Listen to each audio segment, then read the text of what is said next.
Impossible में से आई और एम को हटा दीजिए दोस्तों, तो कुछ भी पॉसिबल है। यानी कि जीवन से अहम को त्याग देंगे तो हर चीज आपके लिए संभव है।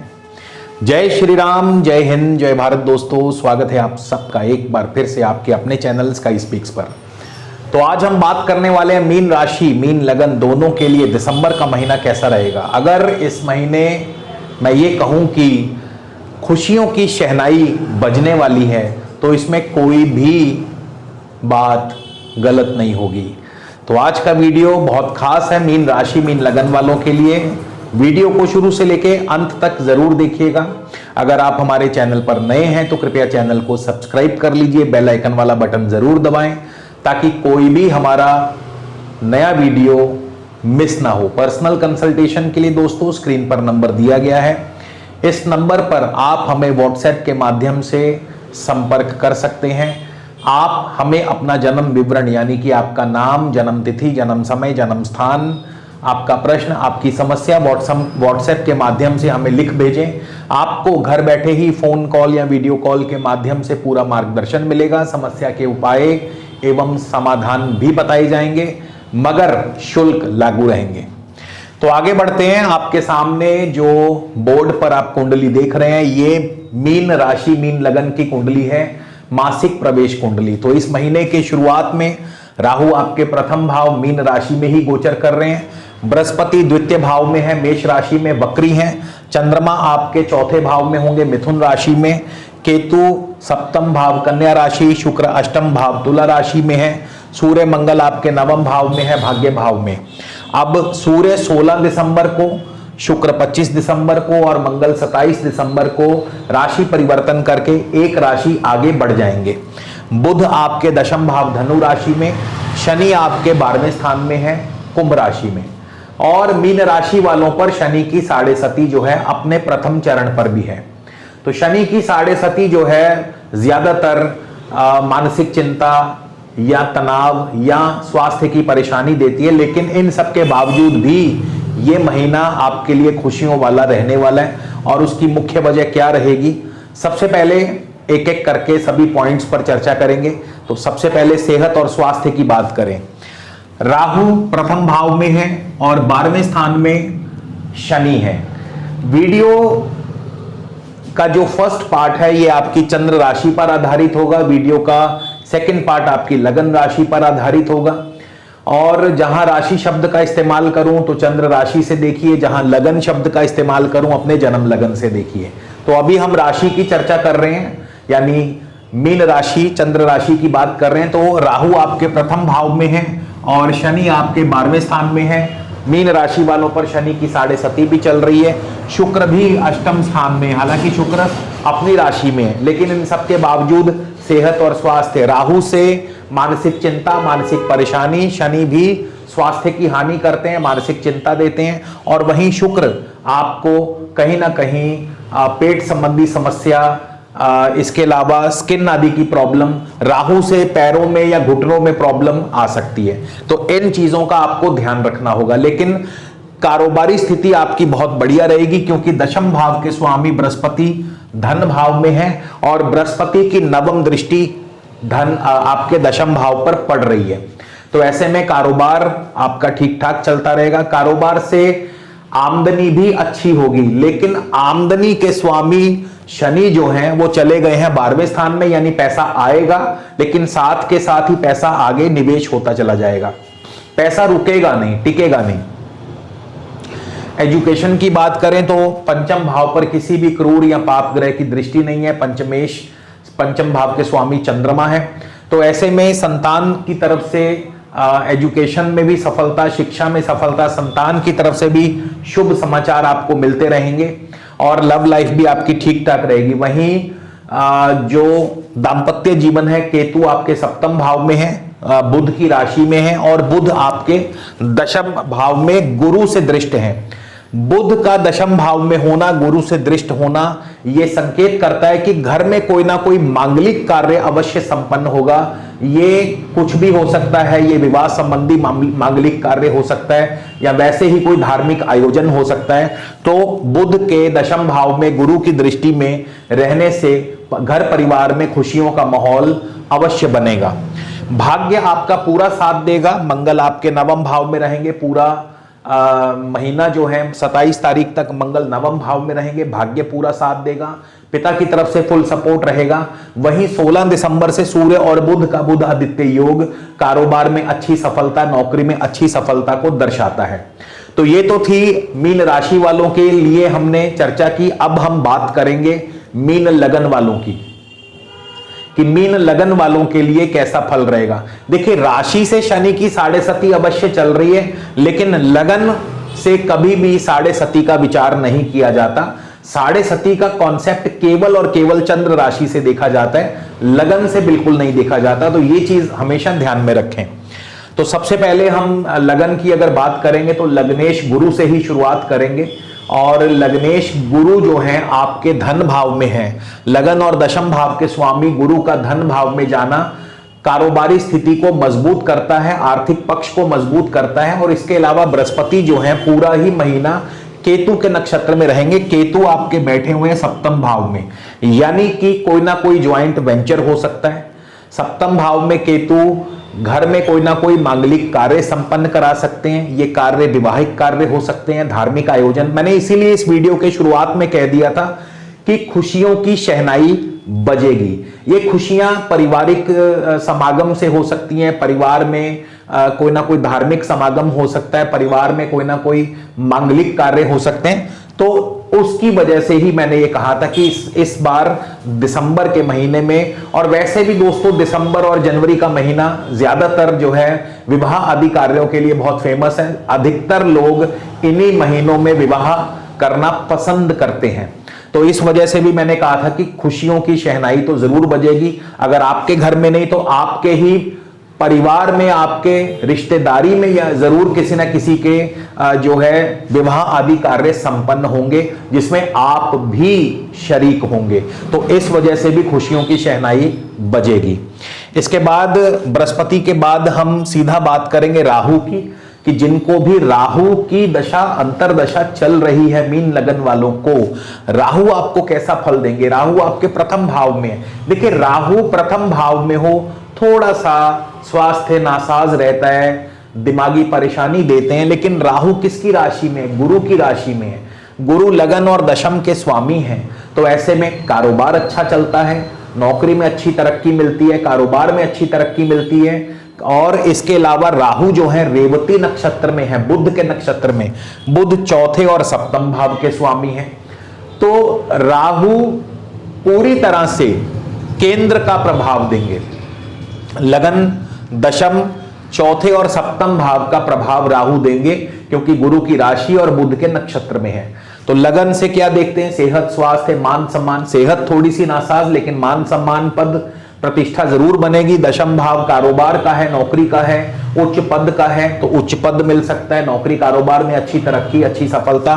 चौथा भाव जो है प्रॉपर्टी का है, प्रॉपर्टी में अच्छी, क्योंकि बुध दशम भाव से बैठकर चौथे भाव को देख रहे हैं और गुरु द्वितीय भाव से बैठकर दशम भाव को देख रहे हैं। तो इसलिए शुभ परिणाम अधिक प्राप्त होंगे। तो चौथा भाव प्रॉपर्टी का है, शिक्षा का है, तो प्रॉपर्टी के क्षेत्र में सफलता, शिक्षा के क्षेत्र में सफलता। इसके बाद बुध सप्तम भाव के भी स्वामी हैं, और सप्तम भाव जो है ये वैवाहिक कार्यों का है, मांगलिक कार्यों का है, ज्वाइंट वेंचर्स का है, बिजनेस में आपको अच्छी सफलता दिलाते हैं। तो इस प्रकार से राहु की दशा अंतरदशा आपके लिए शुभ परिणाम लेकर के आएगी।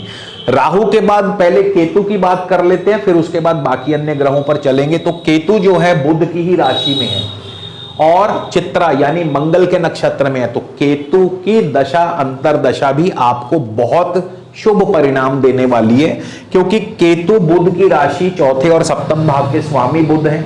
और जैसा मैं ऑलरेडी बता चुका हूं, चौथा भाव प्रॉपर्टी का है, शिक्षा का है, भूमि, भवन, वाहन, कृषि और शिक्षा, इन चीजों का है। तो इन क्षेत्रों से लाभ क्यों होगा? क्योंकि बुध दशम भाव से अपनी ही राशि को देख रहे हैं। तो ऐसे में लाभ की स्थिति को बनाते हैं। वहीं सप्तम भाव के स्वामी होने के नाते व्यापार की वृद्धि करेंगे, ज्वाइंट वेंचर्स होंगे, नए प्रोजेक्ट्स मिलेंगे, नए ऑर्डर्स मिलेंगे, घर में मांगलिक कार्य संपन्न होंगे, वैवाहिक कार्य संपन्न होंगे। इसके बाद बुध केतु जो है मंगल के नक्षत्र में है, चित्रा नक्षत्र में है, तो मंगल आपके धन और भाग्य के स्वामी होकर के भाग्य भाव में बैठे, यानी लंबी दूरी की यात्राएं, विदेश यात्राएं, travel and tourism, import export का कारोबार आपका बढ़िया चलेगा, पढ़ाई में आपका प्रदर्शन बहुत बढ़िया रहेगा। तो यानी राहु और केतु अपने नाम के बिल्कुल विपरीत फल देंगे, बिल्कुल अच्छा और शुभ फल देंगे, क्योंकि दोनों ही शुभ राशियों में विराजमान हैं। तो लगन से राहु और केतु का प्रभाव बहुत अच्छा जाएगा। कुछ एक जातकों के अगर उनकी अपनी कुंडली में राहु केतु की अवस्था शुभ नहीं है तो बात अलग है, अन्यथा गोचर में इस समय बहुत अच्छे चल रहे हैं। इसके बाद राहु केतु के बाद हम बात करेंगे सीधा शुक्र की, कि शुक्र की दशा अंतरदशा आपको कैसा फल देने वाली है अगर शुक्र की दशा अंतरदशा चल रही है। अब शुक्र जो है इस महीने के शुरुआत में मंगल के ही नक्षत्र में होंगे। मंगल धन और भाग्य के स्वामी है, धन और भाग्य की वृद्धि करेंगे, यानी कारोबार भी अच्छा चलेगा, भाग्य भी साथ देगा, पिता की तरफ से भी फुल सपोर्ट रहेगा, पैतृक संपदा का सुख प्राप्त हो सकता है। इसके अलावा लंबी दूरी की यात्रा, विदेश यात्रा, पढ़ाई में आपका प्रदर्शन बढ़िया रहेगा। 5 दिसंबर को शुक्र राहु के नक्षत्र में चले जाएंगे तो राहु की भांति फल देंगे, जिसके बारे में ऑलरेडी मैं बता चुका हूं। 16 दिसंबर को शुक्र चले जाएंगे गुरु के नक्षत्र में, गुरु आपके लगन और दशम के स्वामी धन भाव में बैठे हैं, यानी कि कारोबार, नौकरी में अच्छी तरक्की, आर्थिक पक्ष आपका मजबूत होगा, मान सम्मान पद प्रतिष्ठा की वृद्धि करेंगे, कार्यों में सफलता दिलाएंगे।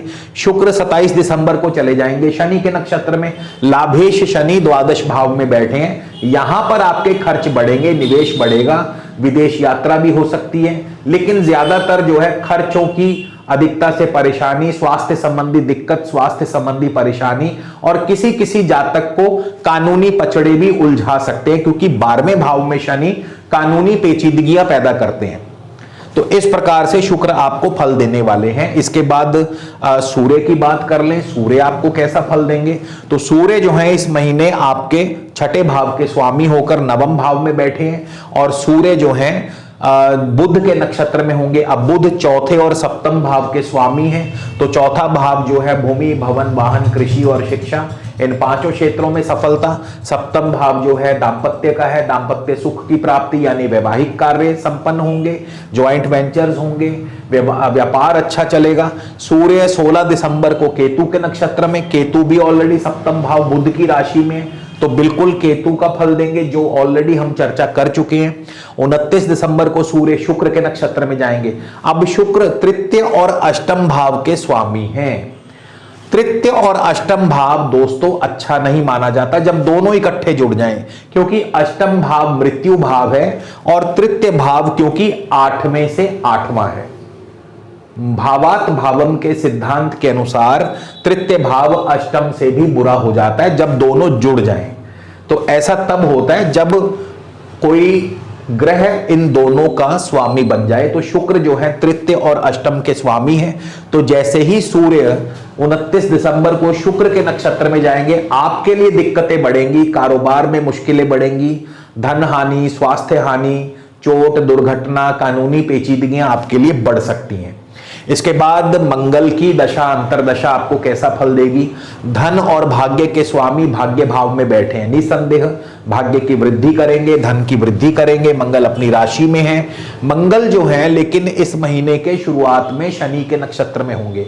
अब यहां पे होगा क्या, क्योंकि मंगल धनेश होकर के बैठे हैं, मंगल शनि के नक्षत्र में है, तो धन का निवेश होगा, खर्च होंगे, खर्च बढ़ेंगे, यानी कि पैसा जो है अब आने की बजाय पैसा जाएगा, खर्च होगा, निवेश होगा। स्वास्थ्य पर भी खर्च हो सकता है, किसी व्यापार में निवेश हो सकता है, और कानूनी पचड़ों में भी उलझने बढ़ा सकते हैं। मंगल चले जाएंगे 9 दिसंबर को बुध के नक्षत्र में। बुध के बारे में ऑलरेडी हम बात कर चुके हैं। बुध चौथे भाव के स्वामी हैं, जमीन जायदाद से सफलता, पढ़ाई में सफलता, और सप्तम भाव के स्वामी है, तो घर में खुशियों का माहौल बनेगा।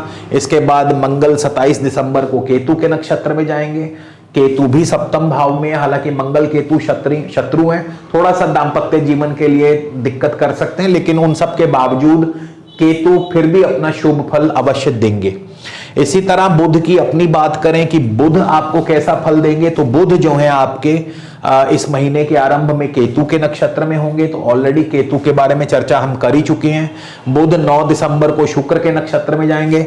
शुक्र अष्टमेश हैं, तृतीयेश हैं, तो बाधाएं पैदा करेंगे, रुकावट पैदा करेंगे, कार्य में विघ्न पैदा करेंगे और परेशानी भी पैदा करेंगे। 28 दिसंबर को बुध स्वयं अपने नक्षत्र में चले जाएंगे और बुध तो वैसे ही दशम भाव से अपनी राशि को देख भी रहे हैं, तो ऐसे में चौथे और सप्तम भाव संबंधी फल बहुत ही शुभ होंगे, यानी प्रॉपर्टी मैटर्स में आपको फायदा होगा, शिक्षा के क्षेत्र में आपको लाभ होगा, नई भूमि, नया भवन, नया वाहन, सुख की प्राप्ति, घर में मांगलिक कार्य संपन्न होंगे, शुभ कार्य संपन्न होंगे। इसी तरह शनि की बात करें तो शनि आपको कैसा फल देंगे, तो शनि जो है राहु के नक्षत्र में है और शनि स्वयं लाभेश होकर द्वादश भाव में, लेकिन राहु के नक्षत्र में, तो शनि राहु की भांति फल देंगे, लेकिन साथ साथ शनि मानसिक चिंता और परेशानी भी देंगे और शत्रु भय भी पैदा करेंगे, क्योंकि 12वां भाव जो है ये कहीं ना कहीं लॉस का भी है। तो इस प्रकार से आपको सभी ग्रहों का फल मिलेगा। अब इस महीने उपाय किसका करना है, देखिए ये महीना आपको शनि देव का उपाय आपके लिए अत्यंत जरूरी है, क्योंकि राशि से बात करें तो मीन राशि वालों को शनि की 7.5 है और लगन से बात करें तो शनि क्योंकि राहु के ही नक्षत्र में चल रहे हैं तो थोड़े से नेगेटिव हो जाते हैं।